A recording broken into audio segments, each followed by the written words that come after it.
இயேசு கிறிஸ்து சீர்படுத்துகிற தேவன். நம்ம மனம் திரும்பினா போதும்.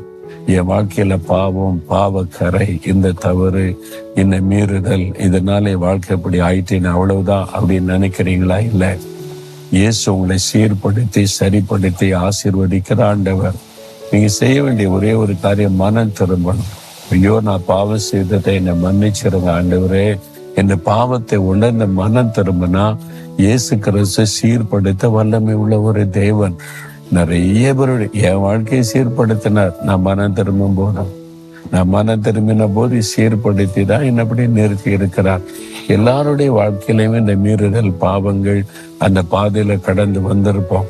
ஆனா இயேசு கிட்ட வரும்போது அவர் பாவத்தை மன்னித்து நம்முடைய வழியை சரிப்படுத்தி ஒரு நல்ல பாதையில நடத்துகிறார்.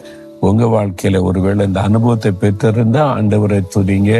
அந்த அனுபவம் இல்லாம உங்களுக்குள்ளேயே பாவத்தை குறித்து வருத்தப்பட்டு கொண்டிருந்தா இயேசு கிறிஸ்து உங்களை சீர்படுத்தி ஆசீர்வதிக்க விரும்புகிறார். உங்களை அவருடைய கையில ஒப்பு கொடுத்தா போதும். சொல்றீங்களா?